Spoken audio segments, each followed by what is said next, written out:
जो राजा थे और आज जो उन्होंने कल्पना की थी कि मेरा समाज जो है वो राजा की जिंदगी जिएगा, और आज हम भटक करके कहाँ पहुंच गए हैं। उस समाज को वापस से राजा बनाने की लड़ाई के लिए हम सब यहाँ पे बैठे हैं। उस समाज को किस तरीके से वापस से उसका हक अधिकार मिल सके, उस लड़ाई के लिए आज यहाँ पर बैठे हैं।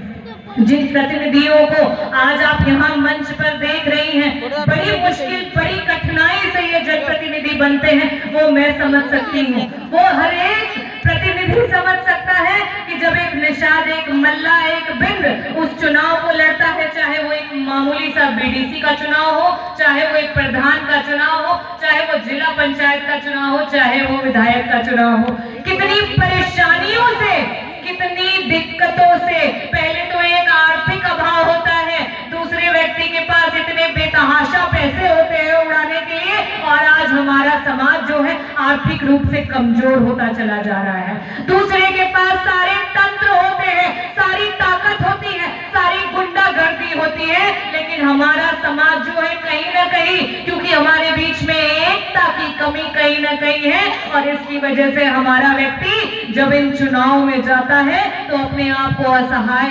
कमजोर महसूस करता है।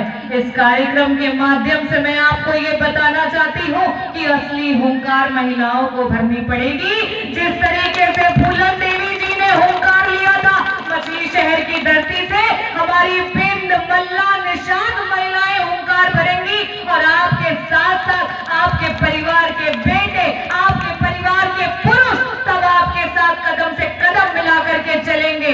जिस तरीके से इस मंचों से चर्चा हुई कि हमारा समाज कहीं ना कहीं शराब की चपेट में आ गया है, हमारा समाज कहीं ना कहीं, हमारे समाज के जो बच्चे हैं कम उम्र में उनको नौकरियां ना मिलने की वजह से दूर दूर जाकर के काम करना पड़ता है, किसी को 5,000, किसी को 10,000, इस तरीके के पैसे जो हैं बड़ी मुश्किल से मिलते हैं। लेकिन इसका बदलाव कैसे होगा? इसका बदलाव तब होगा जब आप एकजुट होंगे।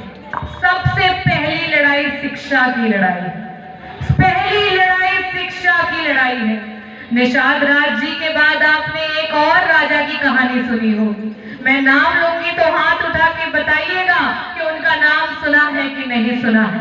हमारे ही निषाद समाज के राजा रहे एकलव्य। किन्ने किन्ने एकलव्य का नाम सुना है? अगर नहीं सुना है तो आज मैं पूरी कहानी आपको बताऊंगी।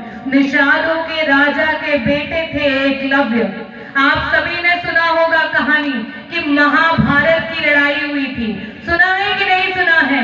एक तरफ कौरव थे और दूसरी तरफ पांडव पुत्र थे। वहां पे सबसे धनुधारी कहते हैं कि अर्जुन थे, और अर्जुन को सिखाने वाले थे द्रोणाचार्य, उनके गुरु थे द्रोणाचार्य, बहुत बड़े गुरु। और एकलव्य जो हमारे समाज के राजा